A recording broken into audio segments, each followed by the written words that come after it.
Oi, Gilda, novamente. Sou a Gabi Santos. Estou representando aqui o Mulheres no Horror. É um prazer enorme estar aqui com você. Principalmente aqui estar com uma pessoa que representa tanto o cinema de terror. É uma dama do terror nacional. Então, como fã, estou muito feliz de estar aqui com você, de verdade.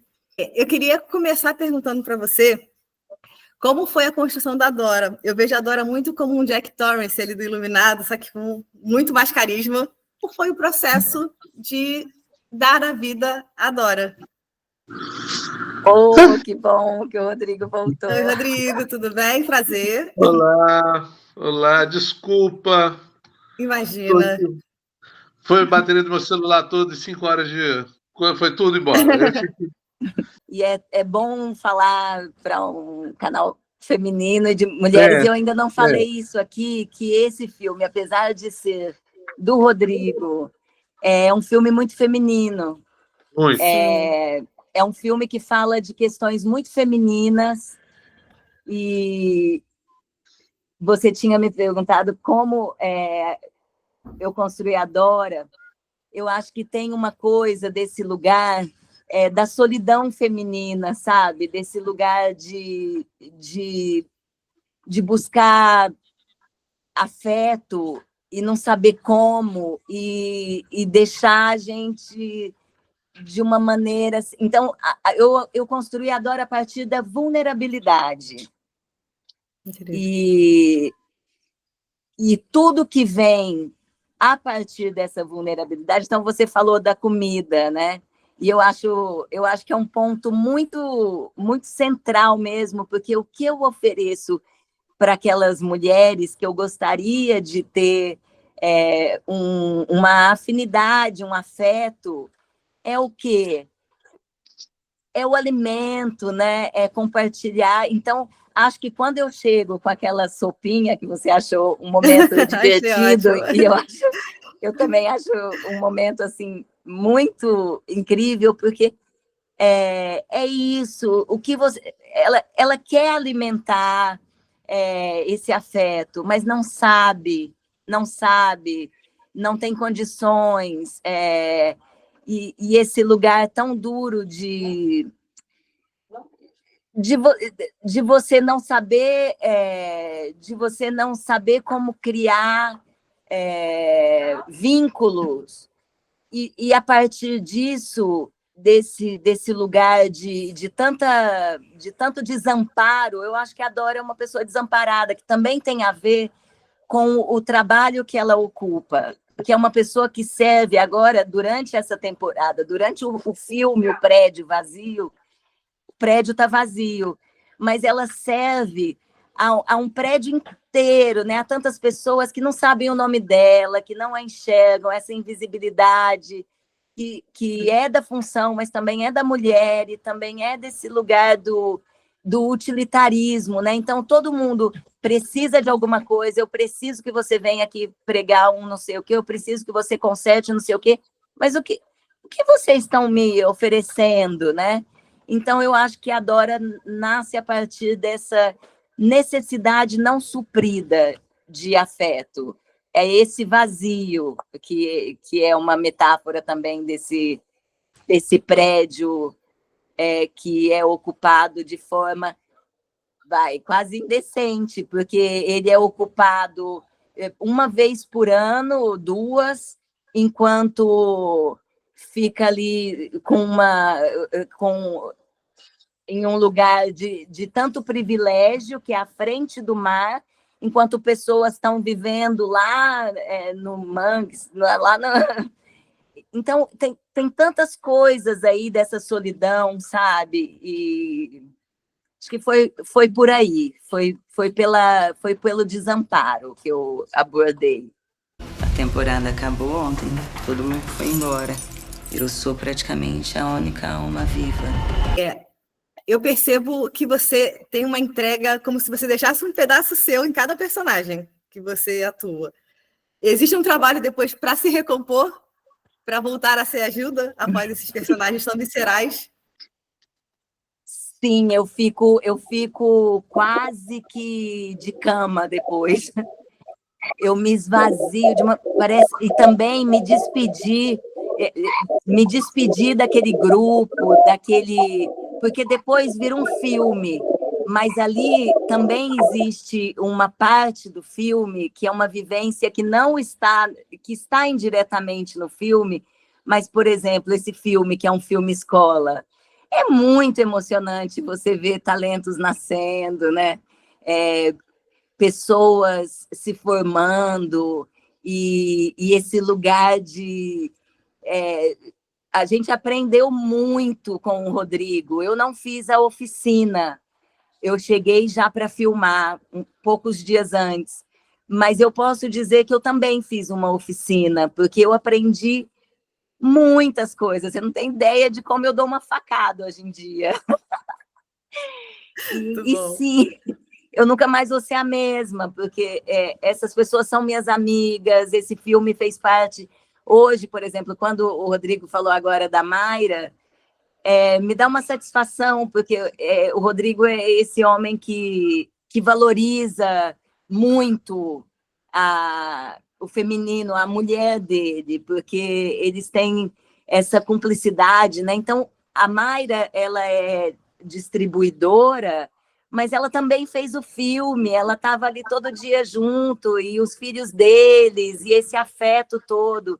Então, sim, eu acho que faz parte do que você assiste na tela, tudo que a gente viveu juntos. O feijãozinho que ela levou ali, acabou de fazer e chegou ainda quentinho, sabe? Que é a mesma coisa do que eu levei ali, só que não tive essa mesma receptividade. Viraram a minha sopinha, né? Viraram a minha sopinha tão carinhosa. Gente, melhor então. parte, eu rio muito. Eu cozinho muito bem, adoro essa frase. Falando sobre mulheres, é um filme ali realmente que tem mulheres muito viscerais, destemidas, elas têm, né, uma força. Acho que muito tema maternidade está ali permeando o filme inteiro. A minha mãe, ela chama Marina. E ela tinha ficado nesse prédio aqui, nesse andar. A gente veio procurar ela. Vocês invadiram um prédio, eu vou chamar a polícia. Esse apartamento é meu! É seu, é? Você gosta de cruz, né? E a gente consegue também ver uma evolução das mulheres no cinema. Para você, Rodrigo, para você, Gilda, como ter essa evolução, enxergar essa evolução das mulheres no cinema de horror nacional, principalmente, mas no cinema de horror como um todo? Você teve essa preocupação na construção? Como foi? Ou isso foi muito orgânico? Como funcionou esse processo? Eu falo que eu nasci e cresci num mundo muito masculino. Eu tive irmãos, não tenho irmã. Eu nunca tive uma prima próxima. Eu não tinha vizinhas e eu não tinha amigas. Então, assim, meu mundo sempre foi muito... Que vida triste, Rodrigo. Que vida triste. As mulheres sempre foram um mistério assim, na minha vida, assim, uma fonte de grande admiração mesmo. Mas sempre foi uma coisa meio distante. Eu acho que talvez no meu primeiro filme, nos meus primeiros filmes, as mulheres não foram retratadas com a força devida, né? Hoje eu convivo muito mais com mulheres do que com homens, né? Hoje eu tenho uma esposa, eu tenho 2 filhas. Minha empresa tem mais mulheres do que homens, né? Normalmente minha equipe tem mais mulheres, então eu acho que eu entendo também a construção clássica do terror, onde a mulher é a vítima preferida, vamos dizer assim. Por quê? Porque eu acho que para o público ele se conecta mais com a mulher, ele vai torcer mais pela mulher, mas a mulher sempre foi retratada dessa maneira mais frágil. Eu acho que isso hoje, isso muda. A mulher continua tendo uma conexão mais fácil com a mulher, mas a mulher não cabe mais a mulher esse dito sexo frágil, né? Então, assim, a gente colocar a mulher como a força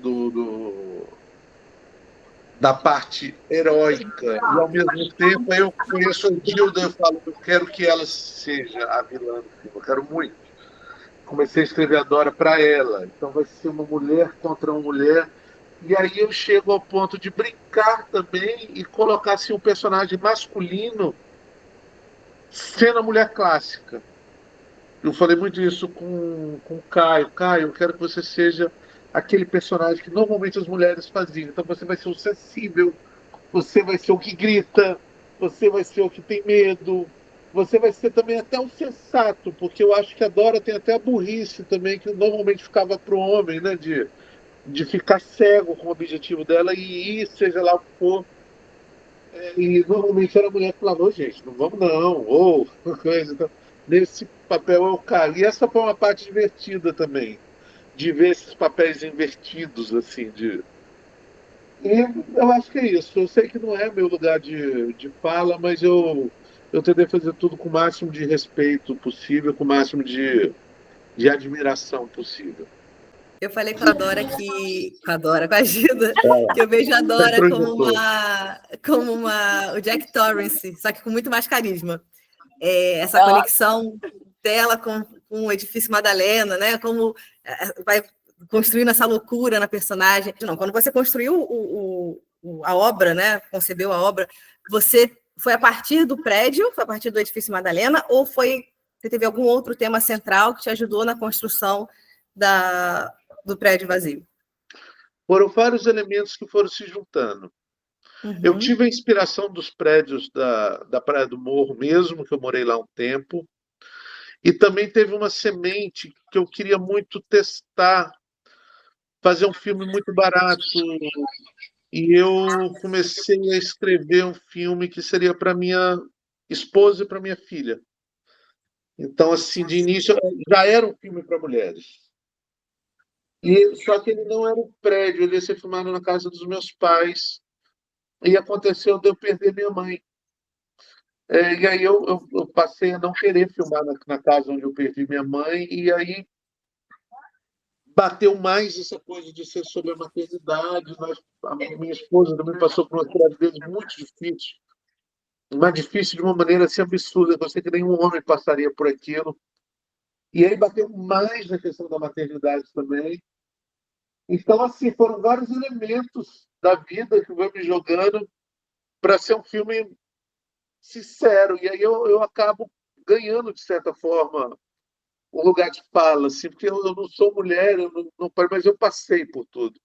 Né? Eu fui filho, eu perdi minha mãe, eu estava do lado da minha esposa em 4 gravidez, que gerou 2 crianças, então, um processo muito arriscado, muito difícil, que essa mulher quis passar, assim. Então, eu sei que uma mãe é capaz de qualquer coisa. É impressionante, assim. E isso é um tema para qualquer tipo de filme, mas colocar elas num ambiente de terror, assim, eu sabia que era pólvora de uma fogueira, podia ser ótimo. Assim como o prédio, que é um personagem no longa, Guarapari também é um personagem no longa. O que você tá fazendo aqui? Eu vou pra Guarapari, ué. Qual a importância de ter horror sendo rodado em Guarapari, com uma equipe de capixabas em solo capixaba, como isso é importante para o cinema nacional e cinema de horror principalmente? Bem, primeiro eu vou falar do prédio, que o prédio também é uma mulher, né? A Madalena. E a gente pensou muito nisso também, de construir uma espécie de corpo do prédio, assim, onde o hall seria quase que um útero e a cobertura seria uma cabeça, um cérebro, meio o coração ali. A gente ficava brincando disso, que parte do corpo dessa mulher. Então, o prédio também era uma mulher. E eu sempre fui adepto do Cante Sua Aldeia Encantará o Mundo. Eu faço filmes que são temas universais, que normalmente já, já foram feitos. Acho que tudo no terror já foi explorado de uma maneira ou de outra. Então, uma coisa que você pode trazer uma originalidade é ser o mais regional possível. E eu falo, o Espírito Santo é um lugar abençoado que a gente tem praias, a gente tem montanhas, a gente tem floresta, a gente tem manguezal. E temos nossas cidades também, né? Temos nossos centros urbanos e esse ambiente me faltava. Eu acho que o Brasil é imenso, tem muitos cenários, muitas lendas, muitos personagens e muitos ambientes. Eu produzi no Espírito Santo, que é um lugar onde eu escolhi viver e tal, é uma coisa de extremo conforto para mim. Eu pretendo continuar produzindo lá. Acho que por isso que esse filme se tornou um filme escola, é uma maneira de mapear as pessoas que têm o mesmo interesse, que querem fazer cinema. E, cara, retratar o lugar que a gente vive, eu acho que é a coisa mais inteligente. Eu acho que é a coisa mais é, é, errada que um realizador de terror, ou de cinema. Mas, assim, como muitas pessoas me escrevem para falar dos projetos dela, para pedir aconselhamento, eu falo, o maior erro que você pode ter é querer fazer um filme que pareça um filme americano, sabe? Que pareça ambientado. Então, o que você puder trazer para a sua região vai tornar esse filme mais universal. Para vocês, o que difere o nosso horror? Você já trouxe um pouquinho, Rodrigo, mas assim, o que difere, a gente tem de identidade enquanto horror nacional em relação ao horror mundial aí dos outros países? Eu acho assim, a América Latina é um cesto de boas, é um forno de boas ideias, de bons cenários, de bons personagens. E o mundo vai descobrir isso, o mundo está descobrindo isso. Eu acho que o mercado internacional está com poucas ideias originais. A onda de remakes, de releituras de filmes que já foram feitas prova isso. E eu acho muito importante que a gente se aproprie disso. A gente tem que se apropriar das nossas lendas, do nosso folclore, e se apropriar sem medo de ser feliz. Porque se a gente não se apropriar, eles vão. Como já tem feito, né? Às vezes filmes sobre a Chorona, filmes sobre o Velho do Saco, sei agora. Então, se a gente não utilizar isso, outras pessoas vão utilizar. Eu acho que uma das características do terror brasileiro, que é uma prova de riqueza artística, ao mesmo tempo pode ser considerado um ponto vulnerável, é que a Gabriela Amaral está falando disso, é uma sopa. A gente tem realizadores com estilos muito próprios e muito diferentes. Então, se você pegar um filme do Marco Dutra, do Paulo Biscaia, que eu adoro aquele cara, Denison Ramalho, da Juliana Rose, da Gabriela, são, assim, paletas muito diferentes. Enquanto, se você pegar um terror japonês, você reconhece claramente que é um terror. O movimento ele é único, assim. Uma ultraviolência francesa. Então, assim, isso mostra uma riqueza artística muito grande e muito premiada lá fora, né, cara? Todas essas que eu falei tem prêmios nas prateleiras. Mas, ao mesmo tempo, que talvez isso comercialmente seja um ponto que dificulte um pouco, porque a plateia não sabe muito bem o que ela vai encontrar quando vai assistir um filme de terror brasileiro, ainda, né?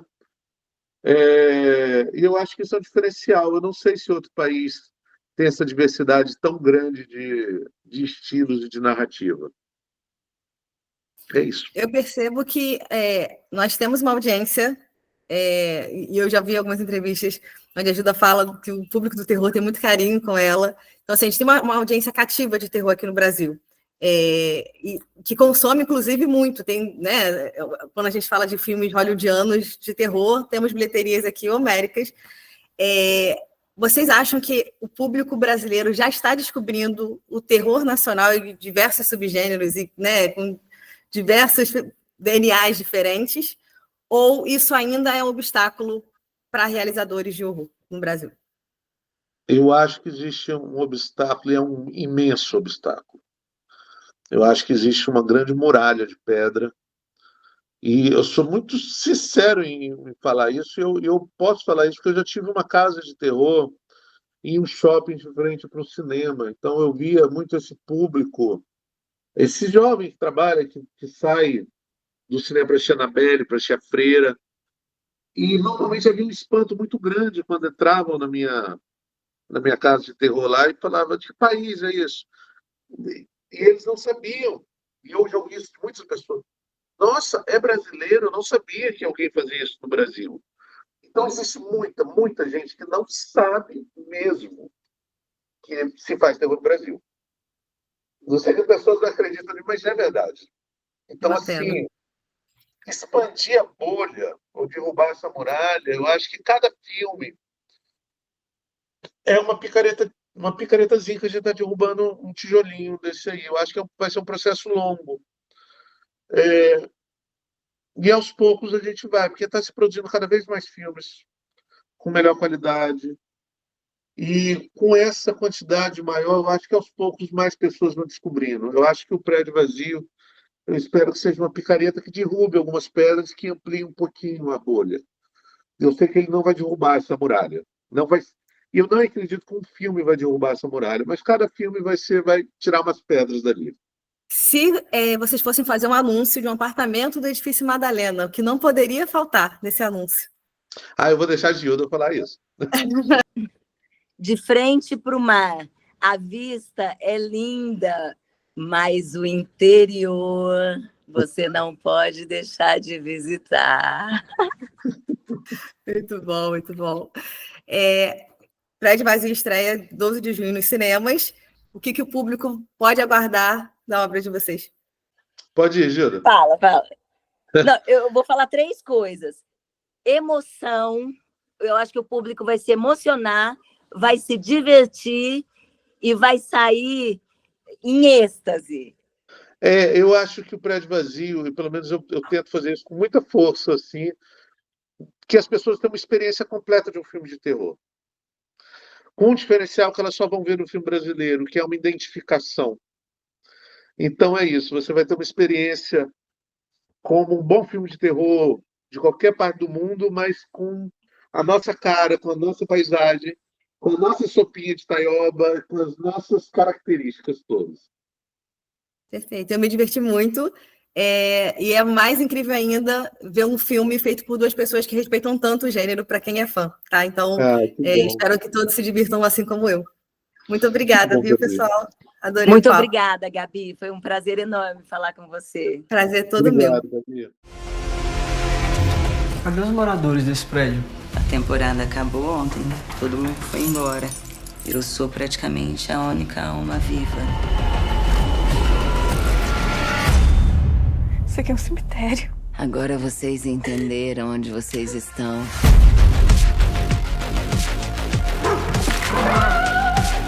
Você precisa sair desse prédio.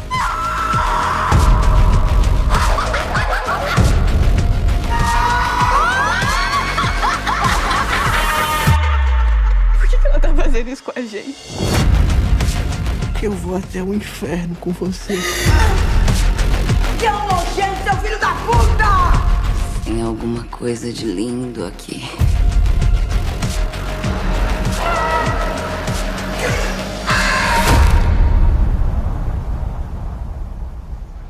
Prédio feio da porra.